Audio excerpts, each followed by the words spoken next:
La entrevista del Telematutino 11, gente importante, a tratar temas importantes. Nos acompaña el doctor Natanael Concepción, un abogado brillante, miembro de la dirección política de la Fuerza del Pueblo, y lo hemos convocado especialmente. Digo, siempre lo tratamos de convocar, pero en este caso es porque él formó parte del grupo reducido que, en representación de la Fuerza del Pueblo, tuvo la negociación con el PRD y con el PLD, que llegó definitivamente a feliz término.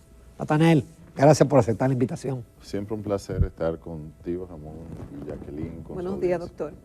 Buen día. Natanael, ¿fue un parto natural? ¿Fue una cesárea? Con force. ¿Hubo que usar force? Porque hubo momentos en el cual uno pensó que no iba a darse, porque había declaraciones a veces estrambóticas, había gente regodeándose en las redes de que a Leonel lo iban a engañar, que le estaban haciendo perder tiempo. Sin embargo, después el asunto resultó incluso mejor de lo que se planteó inicialmente, con 16 senadurías. Sí. Bueno, sin duda que fue un acuerdo que tuvo muchos desafíos. Duramos 4 meses y medio negociando. Eso es un acuerdo que tomó tiempo. Y eso tiene que ver con que tiene incluso una dimensión histórica, porque es la primera vez que partidos que se separan, porque recuerda que la Fuerza del Pueblo nace de una separación con el PLD del presidente Fernández, que era presidente del partido en ese momento. En menos de 4 años se da un reencuentro electoral que es significativo en la historia política dominicana. Cuando eso ha pasado, nunca había pasado en ese lapso de tiempo. Luego también el acuerdo es significativo porque cambia una de las premisas que permitieron llegar al actual gobierno, que fue la división de esa fuerza bochista, si se quiere, que hoy día tiene una expresión en 2 partidos y que de alguna manera esos 2 partidos tienen una coincidencia electoral, agregándose a ello un partido también importante que representa parte del peñagomismo, que es el PRD. Doctor, uno de los logros que dice el PRM que obtuvo en el proceso de las alianzas es que la foto del presidente Abinader y candidato presidencial del Partido Revolucionario Moderno aparecerá 20 veces. En el caso de Rescate República Dominicana, háblenos de esas alianzas. ¿Hay apoyo a nivel presidencial y cuáles partidos apoyan al doctor Fernández a nivel presidencial? Y el resto de las alianzas, ¿a cuáles niveles y de qué estamos hablando? Sí, bueno, la Alianza Rescate RD la componen el PLD, el PRD y la Fuerza del Pueblo. Y esa alianza alcanza el nivel municipal, es una alianza amplia en el nivel municipal. En el nivel congresual ya tiene 16 senadurías incluidas y otras más que se agregarán, porque el plazo para la parte senatorial está abierto que no todavía. Se detiene todavía el proceso. No, porque la parte senatorial puede seguirse trabajando. De aquí hasta 5 días después de la elección de febrero hay un plazo legal que permitiría agregar alguna que otra senaduría, pero ya hay 16, que es un número significativo. Y además hay 3 partidos que tienen una alianza ya con el presidente Fernández que se llama Ganaremos, que es otra alianza, donde está el BIS, el PDI, el PQDC, y están también otros movimientos no reconocidos porque tienen fuerza, el movimiento rebelde de Juan Ubiere, que va como candidato a senador nuestro por Monteplata, y varias figuras de su movimiento son candidatos en varias plazas. Está también el general Soto Jiménez, que además es un hombre de la letra y de la cultura dominicana, además del ámbito militar, que tiene el movimiento Quinta República. Está también Aníbal García Duvergé, que tiene el movimiento PUMI, y otros movimientos más, incluso movimientos locales como el movimiento El Puñal en Santiago, entre otros, que forman parte de esta coalición. Luego, el tema de la foto, las elecciones no se ganan por quien tenga más o menos fotos, es por quien tenga más votos. Y el tema aquí es la aritmética, es decir, históricamente la fuerza del bochismo ha representado una mayoría electoral que ha ganado la mayoría de las elecciones aquí. Su fragmentación fue la que permitió que el gobierno llegara. Ahora, al esa fuerza electoral reencontrarse, claramente conforma una mayoría y representará un reto para el gobierno lograr superar esa mayoría. El gobierno ha querido crear un efecto de percepción, que es válido en la batalla, ¿no? Crear un efecto de percepción, de decir tengo tantos partidos. El problema es cuántos votos tienes. Nosotros sí estamos seguros que la oposición unida es una mayoría, y una mayoría que se expresará en febrero y en mayo. Pero, Natanael, sin embargo, la última encuesta Galo no dice eso, dice que el presidente está en 55. y Leonel Fernández en 23 y Abel creo que en 14 o 13. Bueno, lo que pasa, la Gallup ha sufrido una lamentable involución.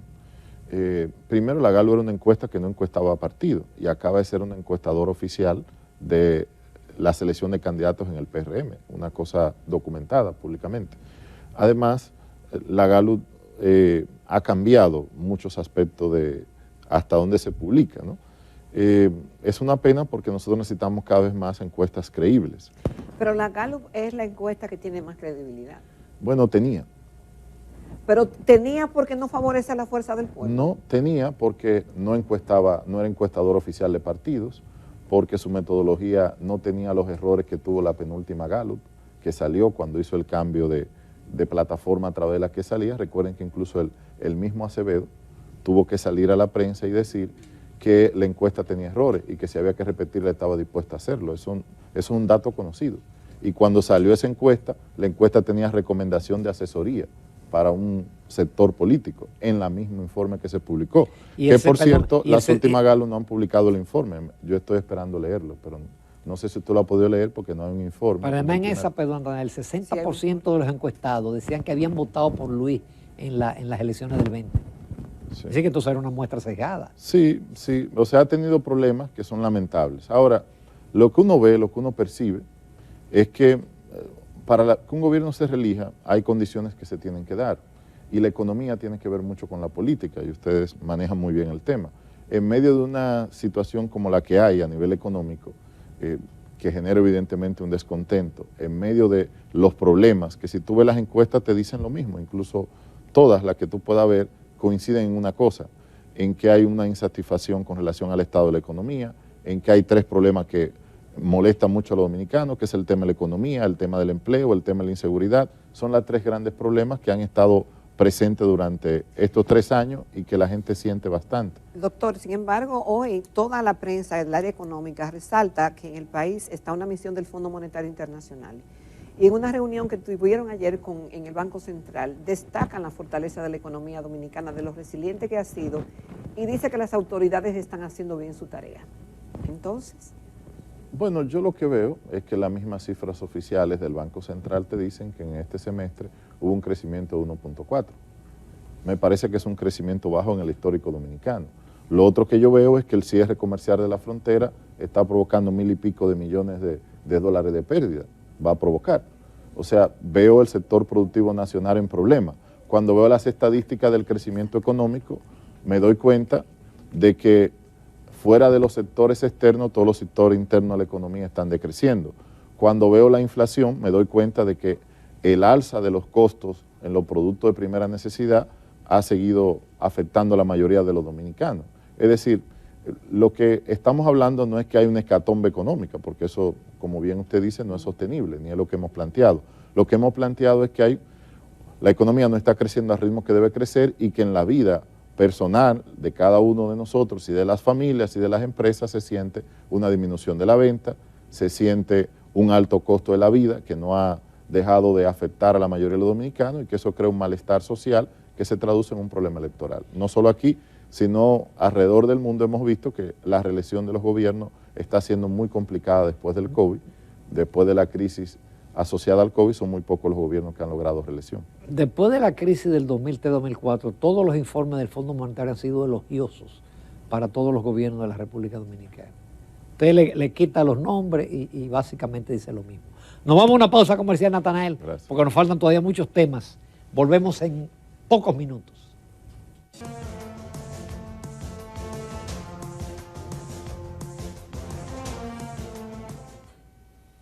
Continuamos en Telematutino 11. Esta mañana nos acompaña el doctor Natanael Concepción, quien es abogado y miembro de la dirección política del Partido Fuerza del Pueblo. Y aunque estamos hablando de política y de alianza, hay un tema de muchísima actualidad al cual el doctor se había referido, no ahora, sino que había hecho advertencia desde el año 2021. Con el tema que tenemos con Haití, usted había advertido que cuando se produjera escasez de agua en Haití, iban a tomar el tema del río Dajabón, que usted dice que no es masacre, sino puntualiza que es Dajabón, y que en ese momento usted recomendaba ir a un arbitraje internacional antes de que se produjera lo que lamentablemente se ha producido, y que lo que ha hecho es agravar la situación entre Haití y la República Dominicana y pérdidas cuantiosas para el país.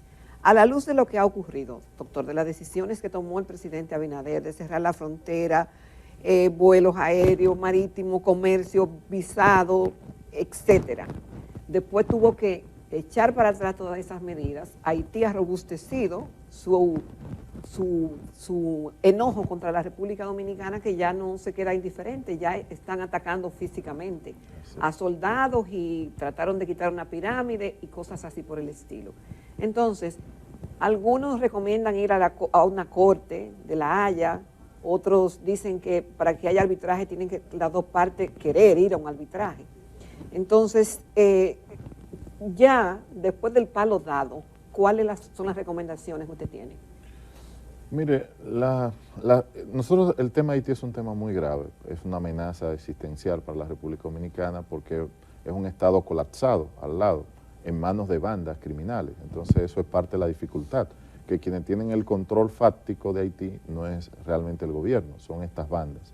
Nosotros necesitamos movernos en el tema de Haití con la comunidad internacional, lamentablemente, porque solos no podemos resolver el problema de Haití. ¿Pero con quién en la comunidad internacional Allá voy. de interlocutores? Los que tienen más peso para poder resolver el problema es Estados Unidos. Estados Unidos tiene demasiado problema ahora, hay un proceso electoral en curso, pero tenemos que tratar de movilizar a Estados Unidos y a la Unión Europea, y de América Latina hay un grupo de países que puede ayudar. El tema de Brasil, por ejemplo, es un país clave por su peso en la región, el tema de México y el grupo de países del Caribe pudiera ayudar mucho. Tenemos que movernos en ese ambiente para poder generar presión sobre Haití, para poder estabilizar Haití, porque este problema es un aspecto de una cuestión más grave, porque esto es un problema con el agua, pero va a venir otro problema, es un país hambriento, en mano de banda, o sea, la cantidad de riesgo que tiene, como usted dijo, lo advertimos, pero hay otros que pueden ocurrir, o sea, un país con una situación social y de inestabilidad tan crónica es una amenaza. Por lo tanto, nuestra prioridad debe ser que Haití se estabilice. Y yo, a pesar de este conflicto diplomático, económico, que hay que atender, me centraría en no olvidar la esencia del problema. Es un país en manos de banda, inestable, que es una bomba de tiempo. Por lo tanto, nuestra presión para que ahí se despliegue realmente un contingente internacional de seguridad que ayude a estabilizar ese país, que ayude a establecer un gobierno que tome control de ese territorio, eso es fundamental. Hemos visto que ahora en Kenia hay un problema para el despliegue de la misión, un problema incluso de carácter interno. No, pero económico, porque están pidiendo $200 millones al año. Económico y político interno, porque también por estar allá. La oposición en Kenia llevó a juicio el tema de que Kenia mandara la misión. Pero bueno, no al año. Esto supera, creo que es duplica la cantidad de que se estaba gastando antes. Hay un tema de dinero y hay un tema, insisto, legal, porque Kenia tiene ahora mismo un problema interno para poder enviar la misión, porque está incluso en cortes de Kenia la decisión de si se envía o no. Se judicializó y se politizó en Kenia el debate sobre esto, por lo tanto habrá que pensar si se tiene que reestructurar la composición de esta fuerza. Es una tarea urgente. El otro tema es que terminamos cometiendo un error al sancionar a los productores dominicanos. La medida económica me parece que no debió de estar incluida, porque fue una autosanción que nos pusimos como país. Y además tenemos que cuidarnos de unificar a Haití en contra nuestra. Haití violó el tratado, tenemos que ser firmes en la defensa de la soberanía, eso no está en cuestión. Ahora tenemos que hacerlo con mucha inteligencia, es ahí donde voy. Y tenemos que usar mucho el músculo de la diplomacia, el músculo internacional. Y lograr la intervención en Haití, la intervención de la comunidad internacional es clave. Pero entre tanto, el canal siguió a la construcción. No lo han terminado porque ha habido 2 crecidas que se han llevado el dique. Y entonces el presidente ha echado a atar una serie de medidas, pero el castigo de los productores sigue, porque ahora son los haitianos. Veo una información de Juana Méndez que ellos dicen que haitiano que compre productos en República Dominicana va a ser sancionado. Así que esto augura un periodo, parece bastante largo de penuria para el aparato productivo dominicano. Claro, porque bueno, lo que pasa es que para el gobierno, que es débil, es un gobierno, digamos, frágil, el de Haití, este conflicto le sirve electoralmente, porque lo aprovechan para unificarse. Las bandas, bueno, pues lo ven como una oportunidad también para el tema de el trasiego y el tráfico ilegal de mercancías de otros lugares y el contrabando, y otros sectores económicos también lo aprovechan. Y además hemos descubierto que tenemos competencia. Hay otros mercados que también aprovechan el comercio con Haití, que debo decir que es nuestro segundo socio comercial más importante. Es decir, el problema de Haití es grave, pero eso no indica que no dejemos de ver también la implicación de que es nuestro segundo socio comercial y la parte comercial es importante en la relación que tenemos con ellos. Por lo tanto, es un momento en el que hay que repensar nuestro relacionamiento con Haití. Hay que mantener una firme defensa de la soberanía, pero también hay que mantener una firme defensa de los intereses dominicanos en la relación con Haití. Natanael, tú también eres delegado ante la Junta Central Electoral. La Junta Central Electoral va a estrenar equipos nuevos para la codificación, para la transmisión, etc. Acaban de hacer un acuerdo con CAPEL para fines de auditar, y eso parece saludable, porque la pasada Junta el problema fue eso, que no quiso auditar el voto automatizado. Así es. Sí, bueno, nosotros fuimos de los partidos que solicitamos la auditoría, por lo tanto saludamos que la Junta la haya hecho. Igualmente saludamos que la Junta el día de ayer haya emitido una resolución que la prensa no ha acogido mucho porque el tema de los pactos ha eclipsado eso. Nosotros como partido le pedimos a la Junta que creara una mesa técnica de trabajo entre la Dirección de Informática, los organismos de observación técnica que están presentes en la Junta y los delegados técnicos, los partidos políticos, para poder tener una discusión sobre todos estos aspectos que, recuerden, nos llevaron a una crisis y a una suspensión de las elecciones, porque venimos de un trauma electoral como país, con las elecciones de febrero y con las primarias del 2019. Entonces, la Junta ha aprobado por resolución la creación de esta mesa técnica y ya estamos esperando que en los próximos días se convoque en la primera reunión. Esa mesa técnica tiene más importancia de la que quizá aparenta, porque es un espacio donde los técnicos, no actores políticos, sino técnicos de los partidos y técnicos de la Junta, discuten cómo va todo el proceso de implementación de la nueva tecnología. La tecnología siempre es importante y es buena, pero requiere auditoría, requiere garantía y requiere niveles de seguridad. Y esta mesa va a permitir una discusión en tiempo real de las preocupaciones que puede generar la instalación de un nuevo software. Afortunadamente no es un sistema automatizado, es un software que facilita la transmisión y facilita el cuadre de las actas, pero tiene una combinación de equipos. Pero el conteo va a seguir siendo manual. Sí, el conteo va a seguir siendo manual. Lo que se ha resuelto es que antes las actas llegaban descuadradas a las juntas municipales, ahora se van a cuadrar en cada colegio y va a haber un sistema de transmisión que va a combinar una lacto y una multifuncional que va a transmitir el acta cuadrada, porque si introduce los datos y no cuadra el acta, entonces no te lo envía, te hace que tengas que volver hasta que cuadre el acta. Antes se enviaba el acta de cuadrada. Cuando hablo de acta de cuadrada es que si hay 2.000 votos, la distribución de los votos tiene que dar 2.000. Eso que parece simple no se logra aquí mayormente en las elecciones. Las actas quedan descuadradas y por eso ustedes recuerdan. Sí, bueno, les recuerdo en el Distrito Nacional, en la Junta aquí del Distrito, recuerden que pasadas las elecciones duraron semanas cuadrando actas en el distrito, que había incluso carpas, no sé si lo recuerdan, en la pasada elección, y eso ocurre siempre. Ahora con esta medida esperamos que el descuadre acta sea menor. Doctor, todo el mundo quiere ganar las elecciones, pero estamos en un escenario de un mundo bastante cambiante, con retos que no había tenido la humanidad anteriormente, y se pinta un panorama en una encrucijada para el porvenir, no solamente por la situación de Ucrania y Rusia, también lo que está ocurriendo en la Franja de Gaza, el cambio climático, pandemias y otros retos. En medio de ese panorama, realmente, usted que es experto, además de abogado, tiene mucha experiencia manejando temas internacionales, ¿cómo ve ese panorama para el año 2024? ¿Y de qué manera eso puede incidir en las elecciones? Sí, sin duda que vivimos a nivel internacional un momento de incertidumbre. Tenemos una guerra entre Rusia y Ucrania que no termina de definirse. Tenemos una posible escalada en el Medio Oriente de una guerra, o por lo menos una tensión seria con el conflicto entre Israel y Hamas. Y tenemos un panorama internacional que tiene incertidumbre. El tema económico, cuando tú ves a China notas que todavía hay problemas, cuando tú ves a Estados Unidos notas que hay problemas, cuando tú ves a Europa notas que hay problemas. Es decir, el contexto internacional no es necesariamente favorable y eso puede incidir en las elecciones de nuevo por la relación entre la economía y la política y la relación entre cuando los factores externos e internos se combinan y crean un ambiente de desafección, eso termina expresándose desde el punto de vista electoral.